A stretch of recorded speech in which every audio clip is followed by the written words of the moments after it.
മന്തി ഉണ്ടാക്കിയാലോ? കുട്ടികൾ എന്നോട് പറഞ്ഞു, ഉമ്മ ഇന്ന് മന്തി ഉണ്ടാക്കിയാലോ? ഒരുപാടായില്ലേ ഇപ്പം മന്തി കഴിച്ചിട്ടേന്ന് പറഞ്ഞു. മന്തി ഉണ്ടാക്കാത്തതിന് വേറൊരു കാരണവും കൂടിയുണ്ട്. എൻ്റെ ഇക്കാക്ക് തീരെ ഇഷ്ടമല്ല മന്തി. മന്തി ഉണ്ടാക്കുന്ന ദിവസം ഇക്ക പറയും ഞാൻ പുറത്ത് പോയിട്ട് കഴിക്കാമെന്ന്. അതുകൊണ്ട് തന്നെ ഞാൻ പിന്നെ മന്തി ഉണ്ടാക്കൽ കുറവാണ്. നമ്മളെന്തിനാ ഫുഡ് ഉണ്ടാക്കുന്നത്? അവർ കഴിക്കാൻ വേണ്ടിയിട്ടല്ലേ. അപ്പോൾ അവർക്ക് ഇഷ്ടമല്ല എന്ന് പറയുമ്പോൾ പിന്നെ നമുക്ക് ഉണ്ടാക്കാൻ തോന്നൂലല്ലോ. അതുകൊണ്ടാണ് ഞാൻ മന്തി ഉണ്ടാക്കാത്തത്. പിന്നെ എൻ്റെ കുട്ടികൾ പറഞ്ഞതുകൊണ്ട് മാത്രം ഞാൻ ഇന്ന് മന്തി ഉണ്ടാക്കാമെന്ന് കരുതിയത്. എനിക്കും ഒരുപാട് ഇഷ്ടം മന്തി കഴിക്കാൻ വേണ്ടിയിട്ട്. നമ്മുടെ ഒന്നും ചെറുപ്പത്തിൽ ഈ മന്തിയൊന്നുമില്ല. ആ സമയത്ത് ബിരിയാണി മാത്രമേ ഉള്ളൂ. ഇപ്പോഴത്തെ കാലത്തെ കുട്ടികളെന്ന് വെച്ചാൽ ഒരുപാട് വെറൈറ്റി ഫുഡുകൾ കഴിച്ചിട്ട് വളരുന്ന കുട്ടികളാണ്. നമ്മളെ കാലത്തൊക്കെ അങ്ങനെ പുറത്ത് പോയിട്ട് ഫുഡ് കഴിക്കൽ കുറവാണ്. വീട്ടിൽ നിന്ന് ഉണ്ടാക്കുന്ന ഫുഡ് ഉമ്മ എന്താണോ ഉണ്ടാക്കുന്നത് അത് കഴിച്ച് വളരുന്ന കുട്ടികളാണ് നമ്മളൊക്കെ ഉണ്ടായിരുന്നത്.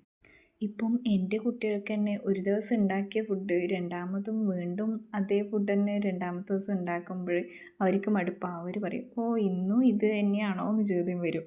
കാരണം അവരെ കുറ്റം പറയാനും പറ്റില്ല. അത്രക്കും വെറൈറ്റി ഫുഡുകൾ ഇപ്പോഴത്തെ കാലത്തുണ്ടല്ലോ. ഇക്കാക്ക് എന്തുകൊണ്ടാണ് മന്തി ഇഷ്ടമല്ല എന്നുള്ളത് എനിക്കറിയില്ല. ബിരിയാണി ഭയങ്കര ഇഷ്ടമാണ്. പക്ഷെ ബിരിയാണിയിൽ ഞാൻ അത്ര എക്സ്പേർട്ടല്ല. എൻ്റെ ഉമ്മാൻ്റെ ബിരിയാണീൻ്റെ അത്ര എക്സ്പേർട്ടൊന്നുമല്ല ഞാൻ.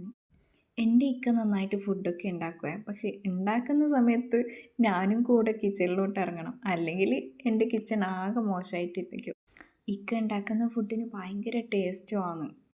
ഇക്കാക്ക് അങ്ങനെ ടൈം കിട്ടാറൊന്നുമില്ല. പക്ഷേ ഇക്കാക്ക് ഫുഡ് ഉണ്ടാക്കാൻ വേണ്ടിയിട്ട് ഭയങ്കര ഇഷ്ടമായത് കൊണ്ട് തന്നെ ഇക്ക പറയും ഇന്ന് ഞാൻ ഫുഡ് ഉണ്ടാക്കി തരാമെന്നുള്ളത്. അപ്പം ഇന്ന് ഇക്ക പറഞ്ഞു എനിക്ക് പുറത്ത് പോയിട്ട് ഒരു ഫ്രണ്ടിനെ കാണാനുണ്ട്, ഞാൻ പുറത്തുനിന്ന് കഴിക്കാമെന്ന് പറഞ്ഞപ്പോൾ തന്നെ കുട്ടികൾ പറഞ്ഞു എന്നാൽ പിന്നെ നമുക്ക് മന്തി ഉണ്ടാക്കാം.